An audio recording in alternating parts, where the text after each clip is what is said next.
Hello, welcome to Guides the Unknown. I'm Kristen. And I'm her little brother, William. And this week we're going to be talking about haunted amusement parks as suggested by Drew. So thank you very, very much, Drew.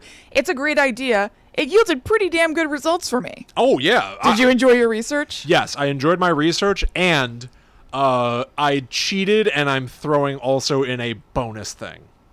I want you to go first because I want to know what the bonus thing is. All right, sure. It's very timely, my bonus thing. Perfect. I'm all about this topic. I've had a hankering as of late for something that I never typically like. As the world remains locked down, I, for some reason, really have a hankering, a craving to go to like a fair or an amusement park. Oh, wow. Okay. I don't know why. Yeah. I think it's got to have something to do with the fact that those are just larger than life, ridiculous environments. Mm-hmm. And it is something that is just, in my mind, not possible right now. Oh, definitely not. You know, I think it's the wanting that which you cannot have vibe. So a bit of a Mary, Mary, quite contrary desire. Yeah. Willy wants a thrilly. Yeah, right. And so I've never enjoyed going to fairs, typically. But I think it would be really fun, and especially like not just in general, but really for Guide to the Unknown. Like I really kind of wish that we already had gone to like a local fair, even like the little pop-up ones where you drive the same like freeway all the time, and then one day you just notice that there's a Ferris wheel off to the right that's not usually there. What would we do with that for Guides to the Unknown? Like the fun house or whatever? Yeah, fun houses and those rumors. Like I remember all those urban legends about people going through a ride or like one of those like dark ride tour things where you're just kind of walking around. Hall of Mirrors type stuff, not necessarily Hall of Mirrors literally. But then, you walk out with your friends and one person goes like, that was really cool. The hanging body there at the end really freaked me out. And someone goes, there's not supposed to be a hanging body in there. What? And it turns out that one of the carnival people killed themselves in there. Like that vibe. Right. It's completely unachievable right now. It's true. Yeah. That's true. And you crave it. I do. I feel like there's a missed opportunity to have attempted to enjoy it before the world went to hell. I truly, there is no other catalyst. I don't know why I have this hankering. But anyway, the topic of haunted amusement parks, as suggested by Drew, was particularly of interest to me for that exact reason.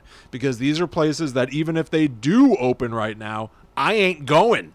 No way. But I definitely have this like FOMO about it. So, hey, we did our research on patreon.com/GTTUpod, where we do our planning sessions for the next month of shows. That's right. And so we combed through and tried to find good haunted amusement parks to dig into and do like solid research on. So that's why I'm going to first talk to you about Lake Shawnee Amusement Park in Princeton, West Virginia. William, you almost got me. Gotcha. Come on. The Lake Shawnee Amusement Park is one of the top results we found as we were trying to find haunted amusement parks. I have no connection to it other than that. Right. Yeah, because Drew suggested the idea during our Patreon live stream that we do on the first Sunday of every month where we lay out the next month of shows. And we really liked the idea of haunted amusement parks, but at first we were having a hard time finding specific places to dig into. So live on the feed, we were Googling these things and forming this show. And I remember we were both like, okay, this one sounds okay. This one doesn't have enough. And this is one of the ones we landed on. Exactly. Yeah, there are, in trying to Google haunted amusement parks, it's a marketing gimmick to say that you've got a haunted attraction or something. So that would really screw up the Google search results. Yeah. But so Lake Shawnee Amusement Park, in looking deeper into it, it's just like a small thing. It's a teeny tiny, it looks like it's maybe on like an acre of land. I don't know that as a fact, but it seems to amount to a Ferris wheel, one of those swinging around swing set things. You know what I'm talking about? Yes. Like I don't know what they're called, but I know exactly what you're talking about. Yeah, I have no idea what the hell You're this like on thing's swings called. that raise up in the air. Yes, they raise up in the air and they spin around. It's almost as if you took a Ferris wheel, turned it on its side so it's rotating horizontally, and hung swing sets from it. So everybody's swinging and dangling. Whoa! Yeah.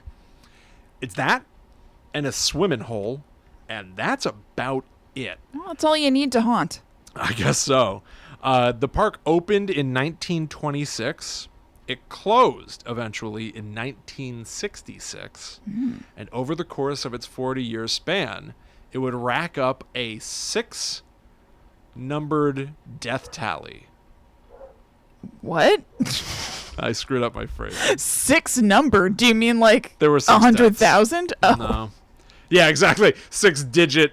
Like when you're trying to get somebody to like give you like a big paycheck and they're like, there better be 6 digits on that check. Yeah, right. Or when Ted Bundy was like, they said like, did you kill 83 people or whatever it was? And he was like, add 1 to that. Oh, yeah. I was like, does that mean 84?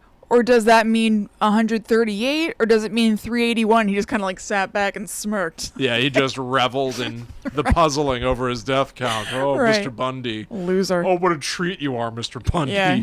One of our great criminal minds. Fry him. Yeah. So anyway, no, I just botched reading my own notes. 6 deaths over the course of 40 years. 6 deaths. But on top of those 6 deaths, it seems that this parcel of land has itself a gruesome history. So let's jump way back now. Let's go to the 1700s when there was a series of murders where the Lake Shawnee Amusement Park would eventually stand. For, as the story goes, and I think we should all be looking at this story with a very skeptical modern eye. Okay. The story goes that a man named Mitchell Clay brought his family to that parcel of land and attempted to settle on it. This is a very classic old world story because he found himself in the middle of a massive murderous dispute with the local Native Americans who, as old news articles put it, like it was straight up like racist depiction of like Native Americans. Yeah. Like it was like, yeah, they wanted to scalp his kids. Oh my God. The word savage is used. Like it's straight up is like I found a news source that I didn't end up pulling much from, shocker of shocks, that was from the time. Right. It was from the 1700s and was very unpleasant. Not good. And had typos in it too, which I was like, all right, you dum-dums. Yeah, look, you're dummy in multiple ways. Yeah, you're dumb. You're dumb. Well, you're dumb. In 2020, we laugh at you. So he brought his family to settle on this plot of land, but as the story goes, the land was already sort of claimed. So one day, when Mitchell Clay went out to go hunting, the Native Americans came and killed his youngest son, Bartley Clay. Later, they killed his daughter, Tabitha. She was knifed to death in a struggle. And finally, his eldest son, Ezekiel, was kidnapped and later discovered to have been burned at the stake. Man. Now, Mitchell Clay, he enacted his revenge, Kristen, by murdering several members of the Native American tribe in retaliation. So Naturally. that's the original bloody backstory. Yeah. So now let's jump back to modern era-ish. Let's go 200 years into the future from the 1700s to when the land is now purchased by one Conley T. Snidow. Also, Conley T. That's who you want owning your haunted amusement park. Well, the name's Conley T. Snidow, and I feel like making a little amusement park. That's like a Scooby-Doo character. Anyone want a Ferris wheel? Name's Conley T. Snidow, and I feel like making one. I like that his last name is Snidow. It's Snidow, Okay. which sounds like if a toddler was pronouncing the name Snyder. Yes, you're right. Snidow. Conley T. Snidow bought this land and is going to make an amusement park. Yeah, you're completely right. Yep, love it. So he built a Ferris wheel, a swing set, a water slide, a dance hall, and a pond. Now, as previously mentioned, it is said that 6 kids would die over the course of the 40 years that the Shawnee Amusement Park was open, the Lake Shawnee Amusement Park. And that's like a factual thing now? Okay, we still don't know. I'm going to bucket everything here as people say. Gotcha. Because I don't have concrete information about those 6 deaths. What I do have is the way that people tell the stories. Now, I saw a lot of this information from the Daily News, which we know is the highest, most reliable news source, from visitmercercounty.com, and from this source, visitwv.com, visitwestvirginia.com. So here's how they It's tell. weird. I think Princeton, New Jersey is also in Mercer County, New Jersey. It really threw me, right? This is strange. I know. Yeah. It really, that's sort of why I even did the gag of, it's in Princeton, West Virginia. Because even Mercer County coming up all the time, I was like having a hard time keeping it straight. So here's how visitwv.com tells the story of one of the kids who's said to have died there. Back in the park's heyday, the little girl, in her pink dress, had boarded the circling swing set, but as she swooped around, a truck backed into the path of the swing. Oh my God. That is one. That's really bad spatial planning. Horrible. You gotta pay attention to your rear view mirrors. By saying truck, it makes me think that it's, I don't know, like something for the amusement park, like that had supplies or something. Oh, really? Yeah, I guess I'm wrong. I guess it could be a pickup truck. But yeah, I definitely took it to be that like some other park visitor, some other customer wasn't paying attention and backed into the path of the swings. Could be. No matter what, horrible. Now, I did try to find verifiable references to people dying here, and I kept getting the same sort of hearsay. There's another story with, believe it or not, even less detail about how a boy then also was found having drowned in the pond. Okay. He was found possibly with his hand stuck in a clogged like drainage thing, like he just completely got torn down. Actually, you know what? I was going to have a section for reviews of the park, but I really only have one that felt relevant. So this is from that review on Google, Google reviews from an R.C. Jones. Here's what they wrote. A lot of kids died here. Some say you can hear a girl singing or talking, I think. I have a story. Once a mother dropped her 9-year-old son off at the lake. Once she came back, he wasn't there. They searched until 10 p.m. until they found his arm was stuck in a drain. He had already drowned. Ugh. 1 star. That's his 1-star review. I forgot that this was a review for a second. I was just listening to a story. No, that's the review from R.C. Jones, who gave this the Lake Shawnee Amusement Park 1 star on Google. Not into it. It might have been a 1-star review of the drain. I don't know. Now, again, this all feels very urban legend-ish. So let's really crank the urban legends up to 11. Let's do it. I love them. Here's the thing. I already explained to you that the Lake Shawnee Amusement Park, which has been shut down since 1966, is said to have experienced 6 deaths. Yes. And the explanation for why that land might be trouble is because back in the 1700s, the Mitchell family and a Native American tribe all killed each other. Let's go even wilder. A new owner took over the Lake Shawnee Amusement Park in the modern era, and according to vague references to excavation having been done there at some point in the last 20 to 30 years. Skellies. Ancient Indian burial ground primarily filled with the bodies of children. Okay. I found no other verifiable information about the renovations done that required excavation. I got nothing. Yeah. I got nothing. I just read it online, and it's just kind of what they say. Yeah. I mean, I feel like probably no. I feel like probably no as well. So that's the amusement park, and those are the stories about it. But let's turn it into a haunted attraction now, shall we? Oh. Because it is seemingly open. It's sort of hard to say. According to the, what is this called? Oh, no, I think I may have written down the wrong link here, and I want to make sure that I get it right. Okay. Or no, I guess this is it. Okay, it's wvlakeshawnee.com. wvlakeshawnee.com. Cool. So it is now the website for the Lake Shawnee Abandoned Amusement Park. Their tagline, where history meets something else. That's a good tagline. Oh, really? I think it's pretty good. Really? Yeah, I'm kind of into it. Something else is so just something. I think I mean, taken into the context of knowing that this is a haunted thing, I guess it'd be better if it was where history meets ... something else. Right. But I think it's pretty good. Okay, all right. Through that particular lens, I'm with you. Mm-hmm. I myself read it as sort of like where history meets ... something. Like, I really read it as like, we don't know what to say. Just end the tagline. No, it's something else mysterious. All right. Is it demons? We don't want to say. So let's just say it's something else. Right. It's lingering mystery rather than a loss for words of what to even I say. would imagine. All right, fine. I'll give it to them.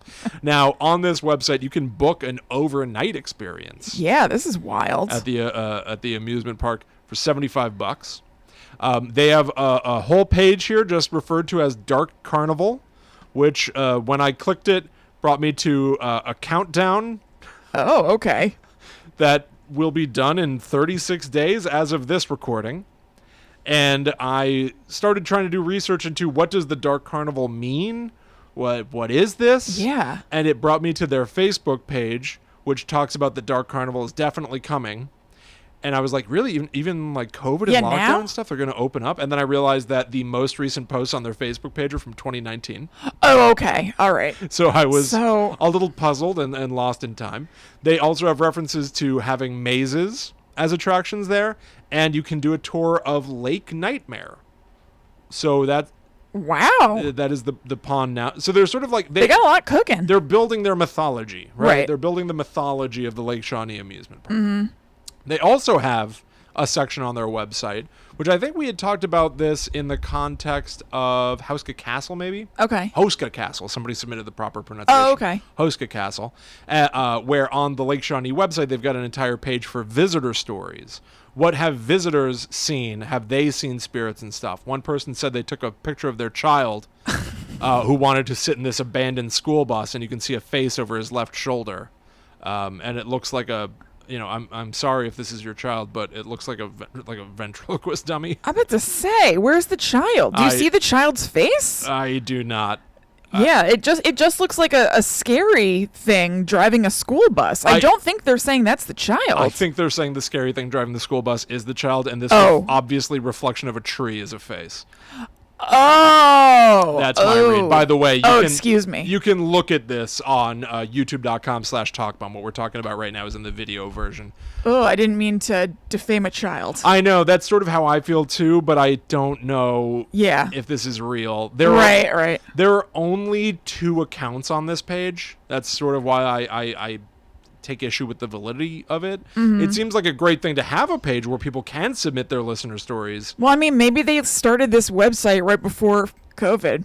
Maybe. Or something. Yeah, exactly. I don't know. But there are only 2, and they're not the most engaging things I've seen. Right. However, they did embed a couple of videos from people who have gone to the Lake Shawnee amusement park to do ghost hunts. Mm-hmm. Like this one, which I watched from Omar Gosh TV on YouTube. Again, links to all of these things will be in the show notes, so that you can read up on what we're talking about or watch this video from Omar Gosh. So Omar Gosh goes to Lake Shawnee amusement park to do ghost hunting and to sort of tell the story, and seems to have full access to walk around and try to capture ghosts. And they have a spirit box. Mm-hmm.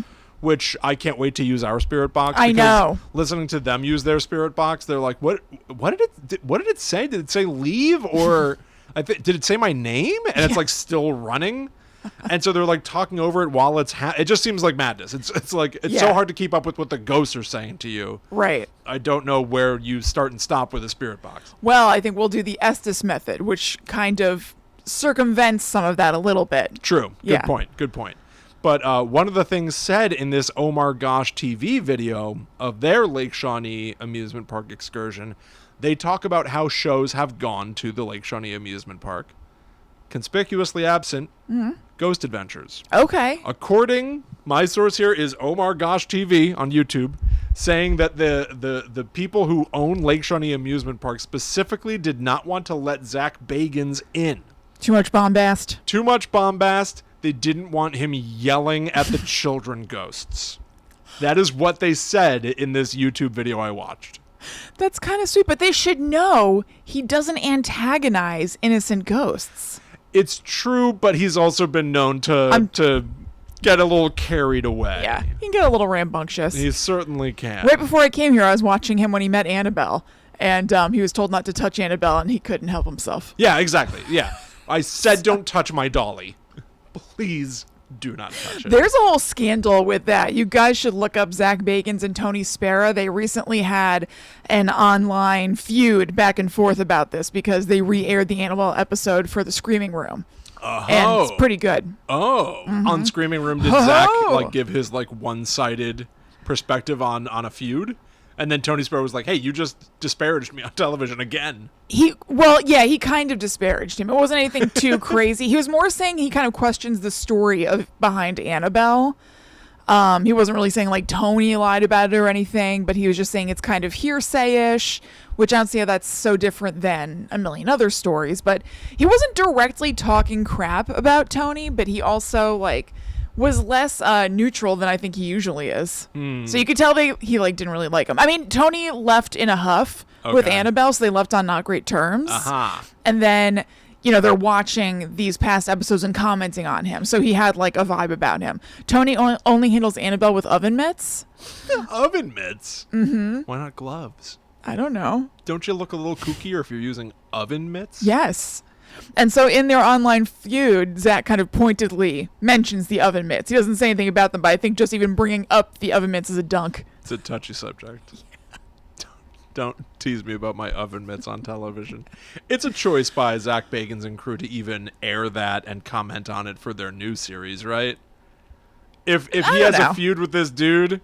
A dude feud? Yeah, dude feud. And he's re-airing it and chatting about it on television again? I guess so, but it's the Annabelle episode. It's not just some random thing. So kind of how could you not? It's also funny that Zach Bagans can take issue with the Annabelle story and seemingly nothing else on the planet. That's what I'm saying. I know. It's weird. Also, if you're going to question the story behind Annabelle, just watch the movie Annabelle or Annabelle 2, Annabeller. Right. Or I don't know, Annabelle. Is it called like Annabelle? Annabellum. Is it called like Annabelle Comes at Night? I think it's called like no. You know what? I was gonna say Annabelle Rising because of Hannibal Rising. I don't know what it's called. Annabelle Rising. That's amazing. I haven't seen them. I don't know. How come? I still want to, but you know what I was thinking of? I think we've made this joke before on the show. I was thinking about horror mashups. Mm-hmm. Like, how great would it be to have, Hannibal v. Annabelle, It would be great. I can't eat you because you're not meat, And he's a grown man. Well, she's a person, though. Oh, right. She's like a spirit that, like, holds the doll. She's not the doll itself or something like that. Well, yes, but I was just saying that she's in the shape of a person. So is there any... I know it's not literal meat, but... Yeah, I don't know. It's not nothing. It's the shape of something he liked. Right. But I guess it'd be like showing me a burger that's a plush toy and be like, do you want to eat this? I'm like, no, just because it's shaped like a burger doesn't mean that... Yeah, an alien abducts you and gives you toys that look like food. Yeah. They're like, why not? We've seen people eat stuff shaped like this. Yeah, you guys like this. This should be gravy. By the way, here's some gravy. It's fake vomit. And then I'm in. Yeah. It also had me thinking, consider this foreshadowing for something I'm going to talk about in just a few minutes. It also had me thinking about those mashups of Abbott and Costello meet the Wolfman. Yeah. Abbott and Costello meet Frankenstein. Why don't we have Harold and Kumar meet Jigsaw? Yeah. Jay and Silent Bob meet Paranormal Freddy Activity. Krueger. Yeah, Freddy Krueger. Who cares? Yeah. Bill and Ted meet... Who's another one? Ghostface. Yeah, Bill and Ted meet Ghostface. Why not? It's most non-triumphant of you to be stabbing me, Ghostface. What's a cell phone? Whoa, this is awesome. I would love that. Yeah, be dynamite. Get on it, Hollywood. Okay, so on to my second spooky amusement park, known as Sylvan Beach. Now, this one is in New York, and most of my research is, I'm just going to come out right out and say it, even more loosey-goosey than Lake Shawnee. A lot of my research here is extra hearsay-y, and it seems like everybody repeats like the same few points. That happens a lot with haunted places. Exactly. And it's so hard to find the original information, but I did do a significant amount of digging. I just kept finding the same stuff. So Ghost Hunters. I'm sorry. Ghost Hunters did a show there. Season 9, Episode 7 of Ghost Hunters, which aired in 2013. In the episode, The owner of the amusement park primarily seems concerned with having the TAPS crew, that's what they're known as on Ghost Hunters, the TAPS crew, come out to investigate because members of his employment staff at this active amusement park, still active now, it doesn't look run down. It's not like a spooky, dilapidated place. It's a functioning amusement park in Sylvan Beach. He wants them to come out because a lot of his employees are kind of uncomfortable with some of the things that they say they've experienced there, and the notion of working someplace that ghosts are haunting. People have heard ghostly whistling, knocking, things falling over, doors opening on their own. And here's what he had to say to the TAPS crew. Many employees had glass bottles fly across the room and shatter. He adds that he has never been on the receiving end himself, and no other ghost tale. But still, can you please do some research and tell us what the deal is? Yeah. During the... okay. So I got some of my research from watching the episode, some of my research from ghost-hunters.fandom.com. Excellent. I love a fan site. Oh, I do too. I use fan wikis all the time. In our show notes, you can see them. I love them. 1,000%. They're written by just people who like the material. So here's what they had to write about the some of the events that happen in this episode. During the investigation, there are interesting personal experiences. On the non-paranormal front, Britt gets sick riding the tip-top, and Steve and Tango get attacked by spiders. Maybe they're ghostly spiders. Maybe. I think they were having a bit of fun. It made me want to turn the episode off. I have to watch this show where Britt gets sick riding tip-top. I don't know what that means. Sound like a great one. At a certain point, it's just words flying around. Sure. Britt on tip-top, Steve and someone named Tango. Dave Tango. Dave Tango, Yeah. sure. Never... Steve Gonsalves. I'm not trying to throw shade. I'm I know. not aware of ghost hunters, but Steve and Tango get attacked by spiders? It sounds like the person who wrote the wiki was just having a bit of fun. I completely agree. You're right. They're not anticipating some naysaying ne'er-do-well showing up to poo-poo at all. It was probably like 1 second where a spider fell on them. You know what I mean? Exactly. Now, their investigation seems to have amounted to evidence about 3 particular ghosts. Most websites will cite these 3 particular ghosts. Although I should also add that once again, there are stories that many people have died at Sylvan Beach. And just like, you just kind of hear that and go, okay, Just accept it. okay, they just did. Yeah. I don't know anything about them, but many people have died. It's a site of death. Yeah. By the way, many people have died everywhere. Yeah. It's just saying. Okay. So here are the 3 ghosts and a little bit about them. There's Abby. Sometimes Abby is referred to as the Lady in White of the theme park. We've discussed Ladies in White before on Guide to the Unknown. Previous episode, look it up. It's one of our earliest ones, if you're looking. That's right. It's way back. Abby is supposedly seen and felt the most in the hotel on the premises. I've also seen Abby referred to as a child. Abby, in this case, is a little girl who appears and disappears on rides. There's a ride worker in the episode who tells a story of strapping 3 little girls into essentially like the teacup ride type of notion, only to find just 2 sitting there as the ride is spinning around. That's scary. I and like when that. she asked the 2 girls, like, where did the 3rd girl go? Because as a ride worker, you got to be like, did the kid unstrap themselves and climb? You panic, and the 2 girls are like, what do you... There were only 2 of us. Ooh, that's good. I like it. So a little phantom kid got on the ride. That's Abby.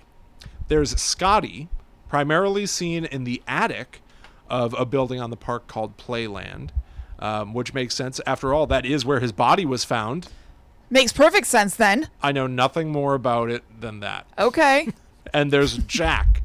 In life, Jack ran some of the amusement park games and died on site. Now it's said that his ghost is just lingering around in the bars. He's the one that opens doors and stuff. So the ghost hunters do their investigation. In Playland, they hear a lot of whistling and knocking. They see some stuff topple over in the upstairs attic. They believe this to be Scotty. They see doors opening. They get all of this sort of, this sort of evidence. Here's what it really amounts to. And then we'll move on to my surprise. Here's what it really amounts to. They report back to the big boss, who's concerned that his employees are afraid working at this amusement park that's said to be haunted. Don't worry.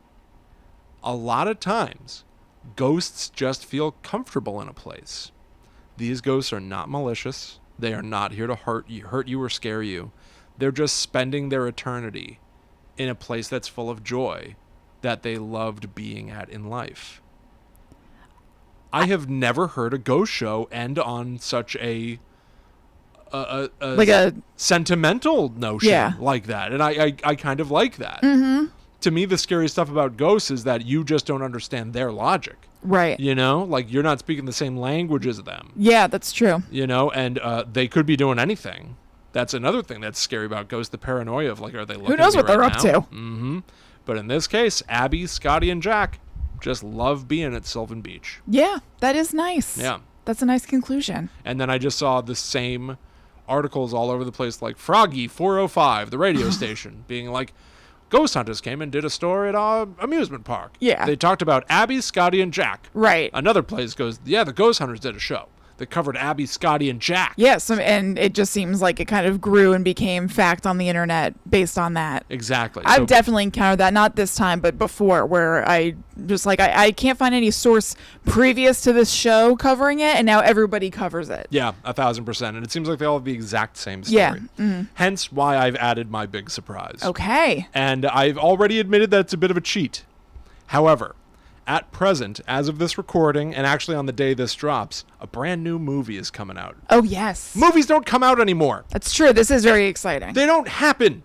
Yeah. 2020 is a dead zone, and going to the movies has always been like an escape valve for me in particular. Like one of the only things I've missed Yeah. during quarantine. We go to the movies a lot. Yeah, I go to the movies a lot.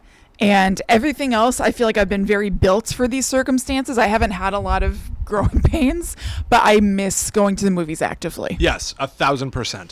And on the day that this episode drops, Bill and Ted Face the Music is coming out. Yeah. A brand new movie, like 25 years in the making or something like that. It's the third Bill and Ted movie.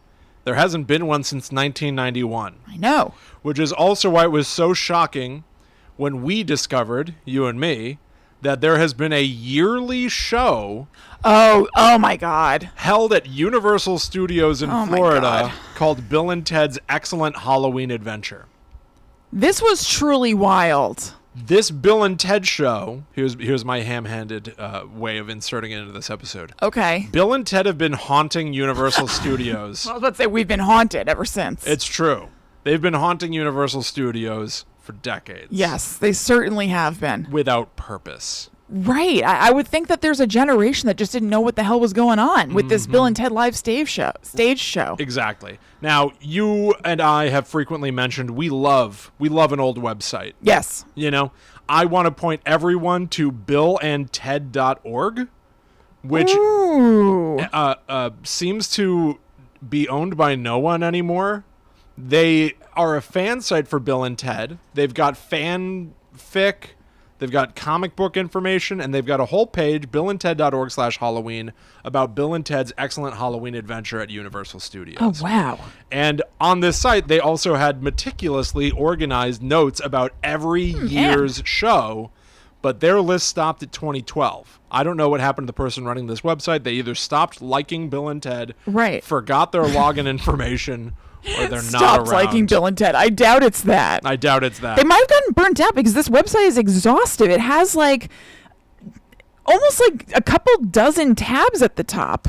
This is a big website. Yeah, they might have gotten burnt out. Seriously, you got to pace yourself with this stuff. Absolutely. So the way that Bill and Ted's Excellent Halloween Adventure or whatever landed on our radar is that it's been several years, Yes. but a while back, you, Allie, and myself went down to Florida. We went to Disneyland. Wonderful. Mm-hmm. And we went to Universal. Okay. Yeah. And we were there for the Hollywood Horror Nights, or whatever they call it, Halloween Horror Nights. I know it's HHN. I can't remember what it is. And we're walking I think it's around, Hollywood. and it's carnival themed, and people are jumping out and screaming at us, and we yeah, just we hated it. couldn't take it. And then I spotted the marquee for a Bill and Ted live stage show. This is like, I think it was like 2016 or 2015. It was 2016. It's 2016? Yep. And in my head, I went, why is this here? Yeah. We have to go. Like a mirage Yes. to save us from these freaky carnival people. Mm-hmm. But saved we were not. No, not at all. As of 2016, it had been 25 years since the most recent Bill and Ted movie. I had, at that time, it's all changed in the last month for me.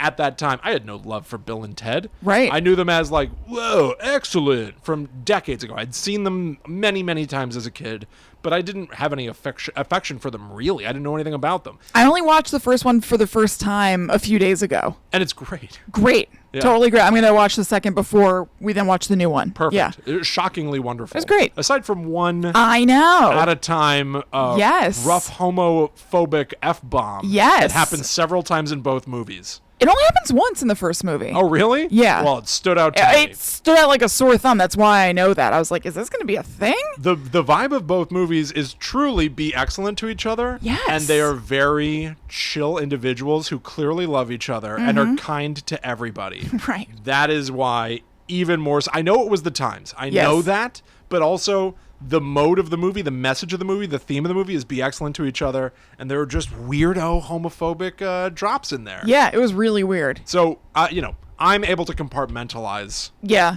I have the benefit of being able to. Yes. And those movies are very charming. Yeah. Very wonderful. I loved the first one. But in 2016, when we went here, they hadn't been relevant for 25 years. No, it was so weird. So when we went, I was shocked to see that it was a stage show that is a year in review type of thing where Bill and Ted, just played by two people, Right. come out and mock that year's news. And it seemed to be a beloved endeavor. It was packed in there. I recall in 2016 they put Hillary Clinton up on a big screen and people like booed and they made jokes that she was the devil. And I was like, what? And they had a Hillary Clinton impersonator come out and strip. That's right. And I was just like, what have they been doing down here? I know. And also like, where are we? Yeah. Because everybody was booing her. Oh, yeah. I'm like, this is weird. what they've all been up to? Yeah. This is what's been happening here every year. Yeah. And I started researching it then. Yes, it's been going on since 1992. Man. It only just retired 3 years ago. They've been doing this thing. We just caught it then. How lucky are we? How lucky are we? We saw the second to last one. Wowie. So here's just a little bit of information, because again, I agree I'm shoehorning this in. But I didn't say that you were. All right, fine. So I looked into it a little bit.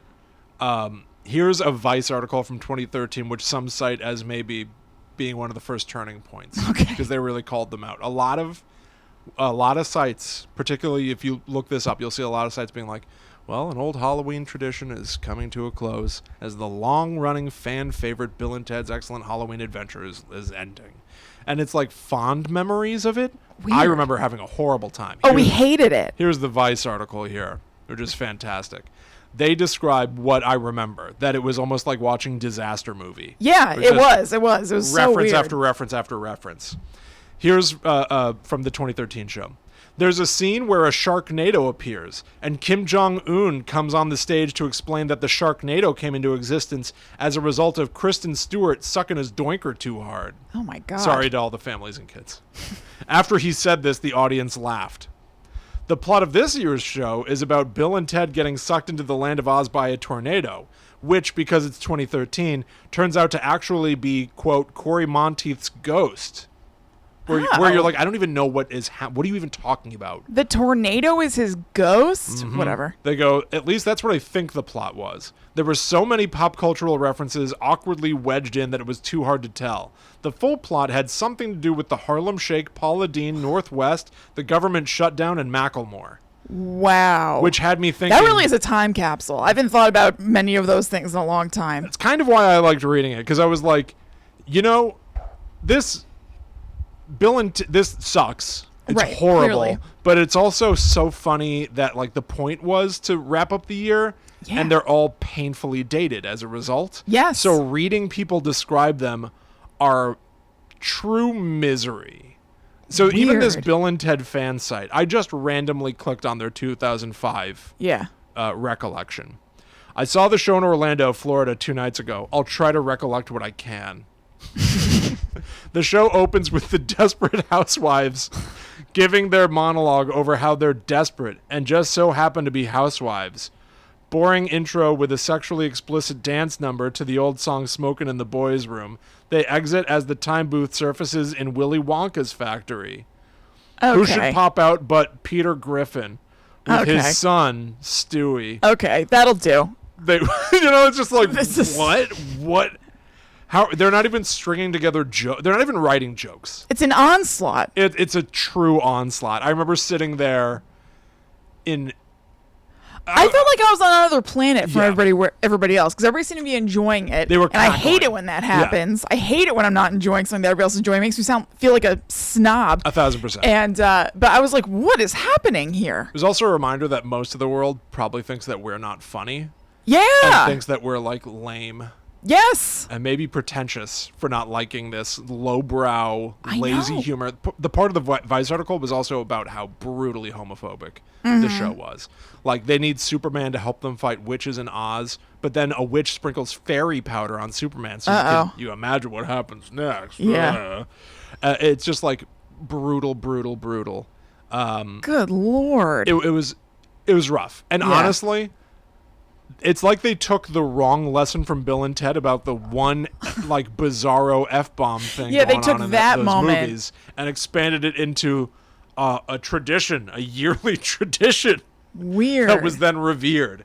And I'm hoping, because Bill and Ted's Excellent Adventure and Bill and Ted's Bogus Journey for 2020, Will Rogers, turned out to be, by and large, barring the one unfortunate Yes. mistake, Yeah. awful mistake, are very charming films that take sci-fi very seriously and have fun with rules and have a message that is truly of like, no, just enjoy your life. Yeah. Be And- excellent to each other. And in 2020, I find that fantastic, and I really hope the new movie is similarly uplifting and joyous. I would think so. It seems like this is not canon. Was going on in Universal. You know what I mean? Halloween Horror Nights is not canon to the Bill and Tediverse. I don't think so. Can't be. No. I refuse. And I'm no Bill and Ted mega fan. Right. Although I guess these days I am. Right. Because of the way that I get obsessed about new stuff that I just, quote unquote discover. Yeah, right. But it's been on my mind. Yeah. I almost wish that we had just covered Bill and Ted Well, at a certain point, so I maybe we should shoehorned do him in that here soon. to our haunted amusement park talk. Maybe we should do that soon, because then we'll have the full trilogy to talk about. So let's put a pin in that. You're right. All right, the pin has been put in Bill and Ted. Yeah. And again, I cheated, and I'm not sorry, but that is my research. Excellent, William. Thank you very much for gifting us all with that. Most excellent. Now, before we move into my portion of the night, we want to thank our sponsor for this episode. It's a podcast that I bet some of you guys have heard of before, because this yeah. is a very good one and a biggie, called Let's Not Meet. Have you ever wondered what it's like to experience true horror in its most visceral form? We often hear stories about serial killers, kidnappers, and potential predators on the news. We read about the unspeakable crimes they've committed secondhand. But what about the victims? What about those fortunate few that made it out alive to tell their tale? Look no further than Let's Not Meet. Let's Not Meet is a true horror anthology podcast narrated by host Andrew Tate that chronicles the first-person encounters of those that survived a brush with the most dangerous monsters of all. Join Andrew every Sunday night to hear listener-submitted stories like The Fingers Under the Door, The Hotel Basement, and The Laughing in the Woods. True tales, guaranteed to keep you in suspense. You can catch Let's Not Meet, a true horror podcast, on Spotify, iTunes, or wherever you get your podcasts today. Links to everything you'll need can be found at letsnotmeetpodcast.com. And I also recommend following Let's Not Meet Cast on Twitter and Instagram, particularly on Twitter. Andrew, who's the host, is very active, and I find it a fun account to follow. So check him out everywhere. I also know that he's doing a lot of interesting stuff. I think he's kind of beefing up the Let's Not Meet Patreon. Oh. He's been posting kind of behind-the-scenes-y stuff, particularly on Twitter, and it's been really interesting to see, and I'm excited to To see what comes out. Yes, Yeah. exactly. No, this is a big gun. Yeah. This is you're gonna if it's not springing to mind right now, you're gonna look it up and go like, oh right, I've been meaning to listen to this. Right. Most of you are probably gonna go, of course I'm listening to this. Yeah, totally. You're gonna recognize the logo. Friend of the pod, Liz Sauer, was on an episode of Let's Not Meet. It's a really, really cool, engrossing show, so you should definitely check it out if by chance you haven't already. Yeah, go. Yeah, so thank you so much, Andrew, for sponsoring this episode. Yeah, thank you. And we also want to thank all of our patrons over at patreon.com/GTTUpod because you really, really make this show possible. So thank you so much for being over there. And we hope you enjoy the bonuses that we give you in thanks for that. That's right. If you're interested in that and you're not a patron already, you can go to patreon.com/GTTUpod. And when you sign up at the $4 or more per month level, you get a free bonus podcast every month. So there's a full separate podcast called Guide to the Unknown's Netherworld Dispatch that only patrons get to listen to. We also have, as we mentioned before, a monthly live stream where we plan out the entire month of shows live with our patrons, talking to them as we do it, including them in our research, and getting great ideas from them like we did from Drew for this week's episode. So definitely check that out, and thank you guys so much for making the show possible because you really, really do. Yeah, it's very true. I thank you all so much for joining us right now for this particular episode. If this is your first episode of Guide to the Unknown, I really hope that you'll consider subscribing to us on Apple Podcasts, Spotify, wherever you typically get your shows. You can watch a video version of this show to see Kristen and my smiling faces on youtube.com/talkbomb, where we would also really appreciate if you would subscribe. That's one of the best ways that you can keep up to date with what we're doing. You can also follow at GTTUpod on Twitter, Facebook, and Instagram so that you'll even be notified when we do fun, unexpected things for many of you.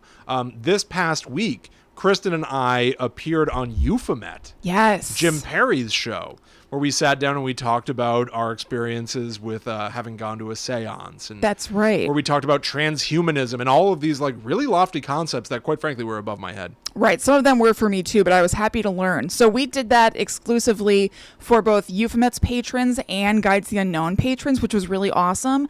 But it is going to be on Euphomet's regular feed coming up soon. If you're listening in real time, it'll be up next Tuesday, I believe. Yeah. So make sure to check that out because that was a super interesting, I dare say stimulating conversation. I agree. It was far more like highbrow and put together than we typically get here on Guide to the Unknown. Yeah. Because as you can tell, with my willingness to just shoehorn Bill and Ted stories in. Are you self-conscious about that? No, but it's I haven't said it once, but you keep bringing it up. Because it's a total cheat. Yeah. It has nothing to do with a haunted amusement park. Fine. It has only to do with my own haunted memories of having to watch that in an amusement park. It was crazy. It was awful. And thank God it's dead. Yes, absolutely. Thank the heavens it's dead. Anyway, you can get all this stuff and more, links to everything we've talked about at the home of Guide to the Unknown, gttupod.com. That's right. Okay, so now, Will, I am going to tell you about the Enchanted Forest that was visited by our friends from Ghost Adventures in season 16, episode 6, which took place just 2 years ago. Good God. So pretty recent. And we didn't mention it just now, but Will and I have a spin-off podcast of this show called Ghost Adventures Adventures, where we break down the episodes of Ghost Adventures from the very beginning. So I'm going to be focusing on what they discover as far as the story of the haunted stuff that happens here, and not really on the nitty-gritty of their investigation. But if you would like to hear us break down their investigations into categories like Bacon's wardrobe check, most dramatic quotes, strangest moments, things like that, make sure you go check out Ghost Adventures Adventures. Yeah, we just wrapped our season 1, so it's sitting there for you all to marathon right through season 1 of Ghost Adventures and Ghost Adventures Adventures. That's right. You can binge them both together. That's right. And in the year 2099, we'll get to this season 16 episode. I know, it's crazy. It was good. It felt good to be back in the more recent times with them. I think I like the more recent episodes a little bit better than the very beginning ones. But so, this is a place in Salem, Oregon, and Aaron apparently grew up right around here and went there a ton and experienced weird stuff there, so he was super anxious to check it out. So they go in and they talk to the owner, whose name is Roger Tofty, and the backstory for this place, which I think is very cool, is that he had the idea for it while on vacation with his family in 1964, got like a bug up his butt about it, came home, bought all the land for it, and then worked for 7 years to create the park. Wow. Yeah. It's humongous. It's on like 20 acres of land. It is so cool looking. That's motivation. Oh, yeah. Is there anything that you started doing 7 years ago that you're still doing now? Podcasting. Okay. Yeah, easy. Yeah. So the place really does have a fairy tale vibe. There are trees lining the paths everywhere. It really feels like you're in the middle of the woods, because you kind of are. There really are woods surrounding the whole place and even just dividing up sections of the park.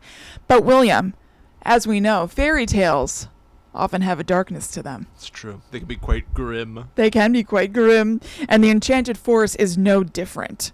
So it even just looks creepy. It looks really, really cool in a 70s sort of way, but it's also freaky.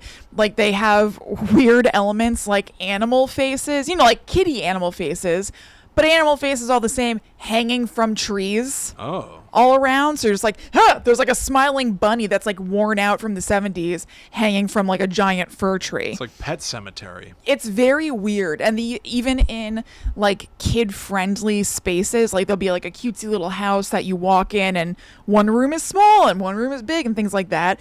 There'll be these unsettling drawings on the walls of like creepy men in an otherwise fun attraction. What? Just like spooky. Yes, there's creeps? like a freaky man like playing a violin in like a room that's like yellow with pink polka dots. Ugh. And like another guy who's just freaky looking in the same house. It's very, very weird.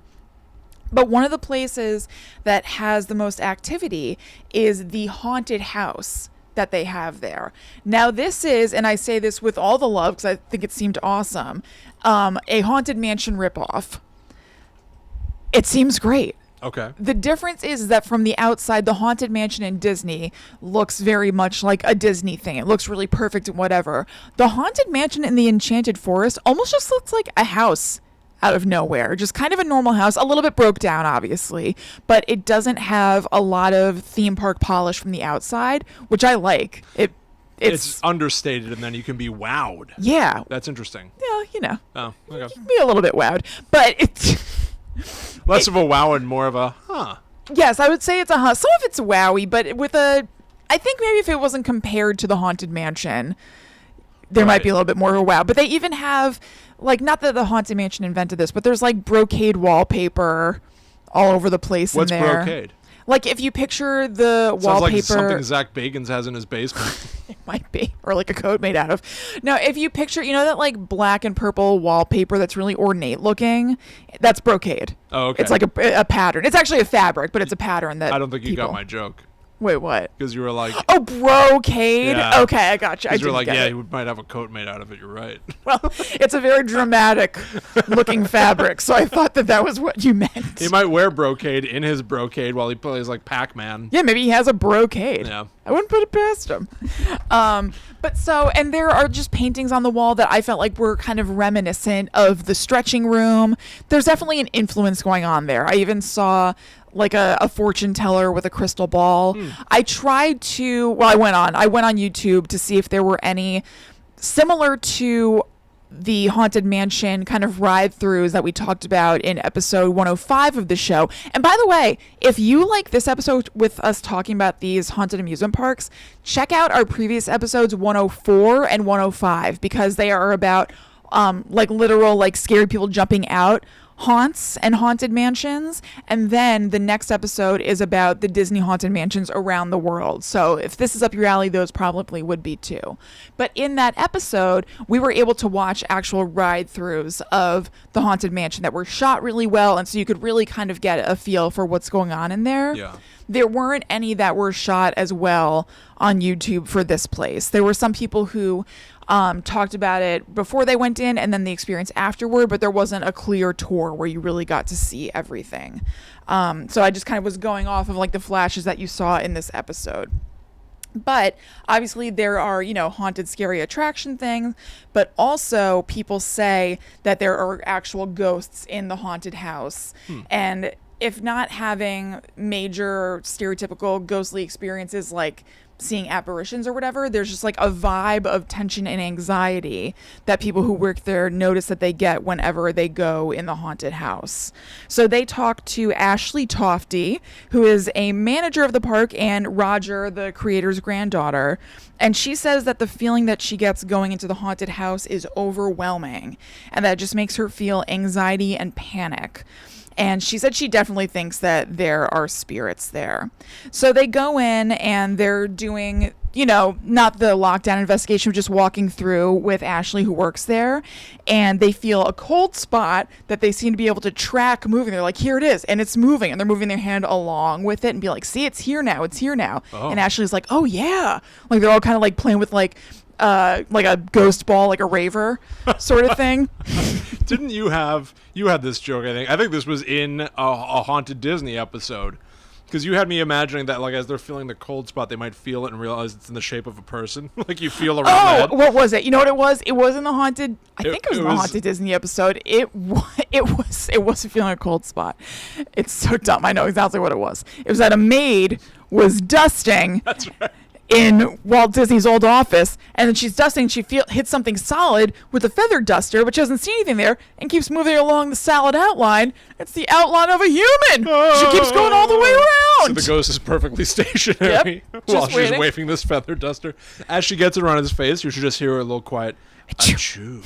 It's getting a bit of a tickle. Yeah. I bet, I don't know this for sure, Kristen, I bet we made that same joke. Right?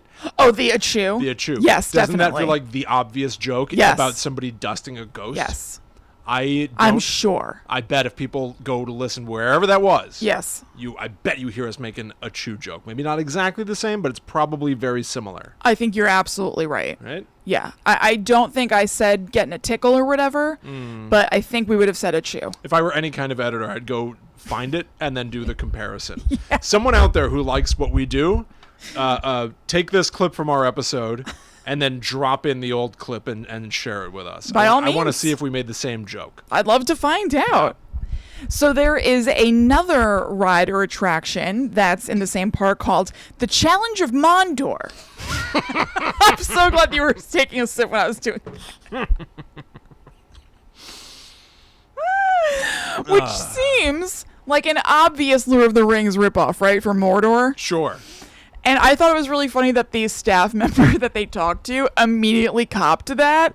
They were like, so what kind of ride is this? And he was like, it's basically like Lord of the Rings style laser tag. He wasn't like, it's medieval fantasy.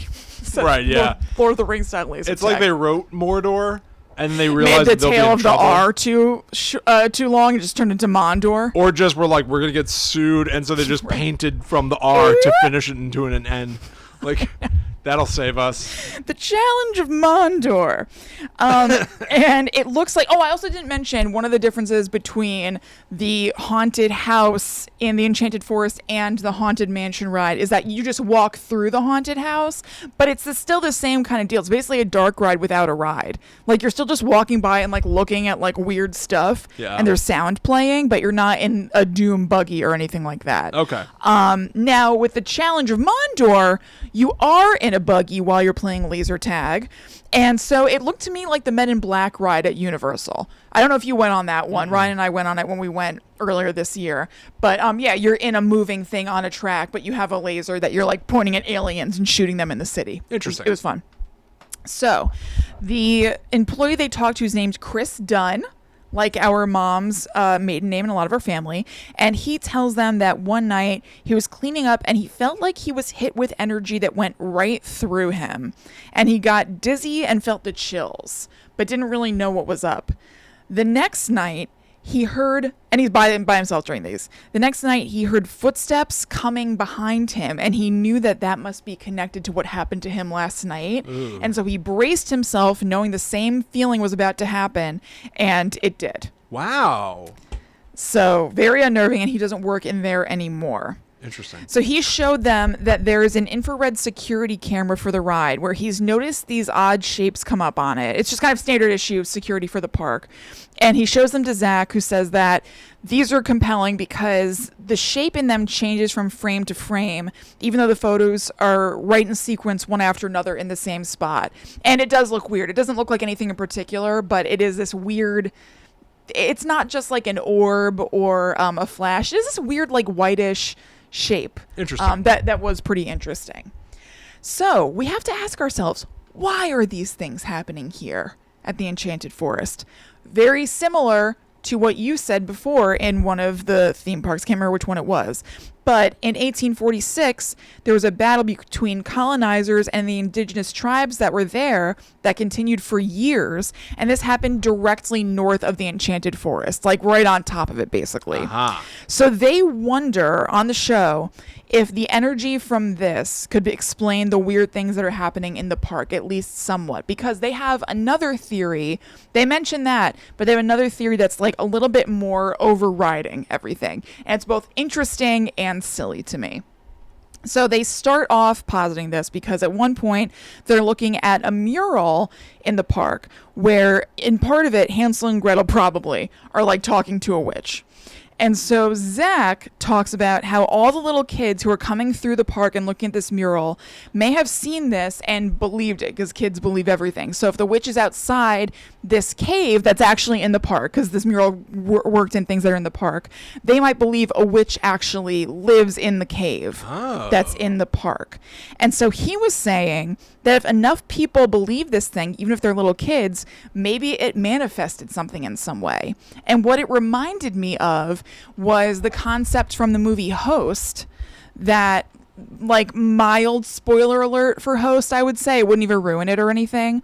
But the premise of Host is that these friends are having a seance over Zoom, and one of them comes up with a story about somebody that they end up realizing isn't true.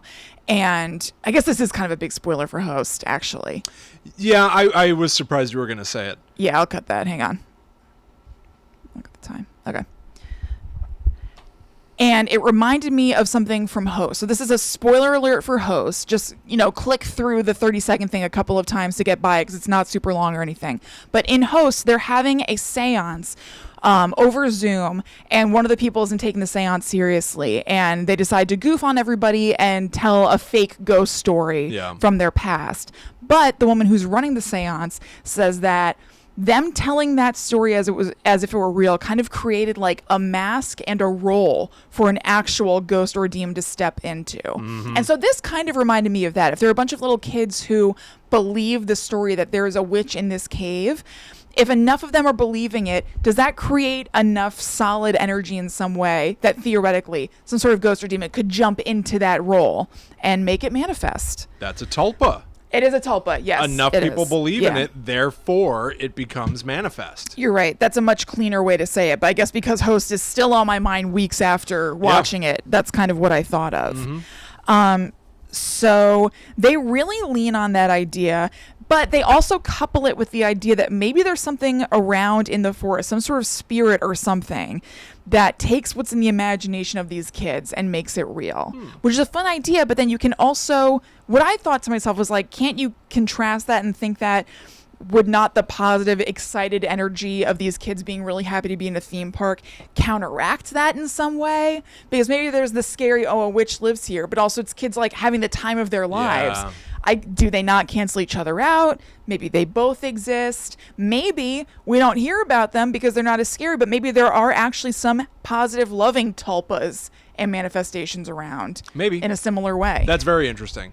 I would like to submit this. Yes. This is a very, very, very weird point, but I think a lot of people out there that might be in a creative line of work have experienced this. You might hear positive feedback of your work a million times. Then you get one bad review. Yeah. The bad review sticks so much harder. Mm-hmm. It's so much harder to shake a bad review than to you just kind of quickly get over a good review. You don't always believe your own good news, That's very true. But a bad review, its power is tenfold, So maybe maybe there are positive tulpas. Maybe the positive energy does combat. Yeah. But negative information and negative energy, negative belief is so much more potent. Yeah. I think that's a good theory. I think that makes sense. They could coexist, but just the negative always jumps out because we're pains. Yeah. So, relatedly, they wonder if when they do their investigation, Aaron, because he has such strong emotion tied to this place himself, will make for more intense experiences while investigating. And it seems like it could be true. Like I said, I'm not going to go deeply into the investigation part of this because I just really want to talk about the idea of this haunted amusement park. But this was a particularly action-packed, results-driven investigation by the Ghost Adventures crew. It was fun to watch. Okay. So I'd recommend checking out this episode. Now, the other place that I'm going to talk about isn't as much to it. It's actually King's Amusement Park, and Ghost Hunters covered it in season 8, episode 1 in 2012. And it's actually only half the episode is devoted to it. It's just not...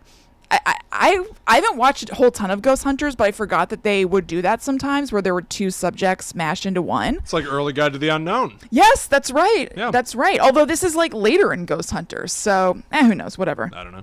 But so this is a place that's in Mason, Ohio, and it opened in 1972.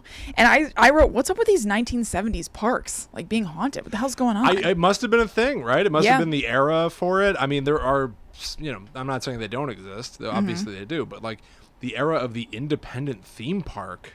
Yeah, that's true. Where's that at? That's true. Actually, there's going to be an HBO documentary coming out about Action Park in New Jersey. Yeah. I can't remember what it's called, but you guys can look it up. But they were like, it's not well, maybe it is haunted. Tons of people were injured. I think maybe some people died. People joke about it and call it Class Action Park or Attraction Park. Right. Yeah, that's another independent one. Yeah. And I think it was built around the same time. So I think you've probably got something there. Mm-hmm. But so this was a place that it seems, I think factually, to have been built where there used to be a munitions plant, which is gunpowder. And there were explosions that killed around 50 people there. Oh, my God. So a lot of people attribute some of what happens there to the hauntings. Or excuse me, some of what had happened back then to the hauntings that have happened since. So the Ghost Hunters crew really just focuses on a little girl who they have posited is named Missouri Jane because they have a graveyard either on or right next to the property of this theme park. And there is a gravestone for Missouri Jane, who was 5 years old. And so they posit that the young girl ghost that people see around the park is the girl in this graveyard. It does not spark much confidence to go to an amusement park and notice a graveyard next door. Isn't that crazy? They both refer to it as nearby and at the park. So I'm not sure which one it is. I have to imagine it's just nearby and not within the park walls. But who knows? It just makes me think of like flying off a roller coaster and landing right in an open grave. Yes, doesn't it? Convenience. It's like the end of the Addams Family. Completely. It's so weird. So they say that people have seen this little girl in a blue dress running around, giggling, doing stuff like that. And I did a little bit further research and found out that her name is Missouri Jane Galenor. And people have only had positive, friendly experiences with her. Her nickname is actually Tram Girl because so many tram operators in the park have seen her. Now, I'm basically going to leave Ghost Hunters now and just tell you about some other ghosts that I found out about online that they didn't focus on the episode. Okay. They also said that there's a young boy who is dubbed Racer Boy because he's seen by the Racer roller coaster dressed all in white, and he appears as a solid real person. So when people see Missouri Jane or whatever, she kind of looks like a ghostly little girl. But people have reported to employees that, hey, there's a little kid who's like way too close to the tracks here, and they check it out and it's nobody. And it's this like solid ghost boy who they call Racer Boy.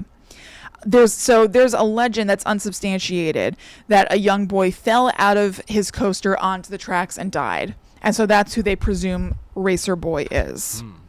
Also, I found stuff about somebody named Tower Johnny, and this links to something that I find very awesome, who is said, and I think that this did really happen from what I read. It seemed a little bit more factual. that he climbed onto this Eiffel Tower thing that they have in the park, joking around and kind of showing off for his friends, and fell off of it and died. Oh. So he is said to cause a lot of electrical malfunctions in the park, be kind of like a prankster, not necessarily mean or like scaring people, but like he likes to mess with things.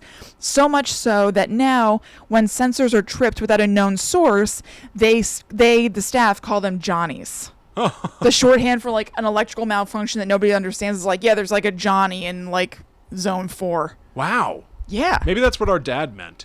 It's like, come on, Johnny. Yeah, our dad, whenever he would drive us somewhere, he didn't have, to call it road rage would be to really exaggerate. Yeah. But like impatience. Yes. You know, like somebody, you're sitting behind someone at a red light, light turns green and they don't move. Yeah. Our dad would immediately be like, come on, Johnny, drive the car. Come on, Johnny. Maybe I don't know, Ryan says that. Maybe it was a ghost. Maybe it was. Maybe that's what he calls Johnnies. Yeah. Slow drivers. Here's Johnny. Here it And comes. it's a ghost. Or let's go, Johnny. Here you are. Let's move it. Yeah.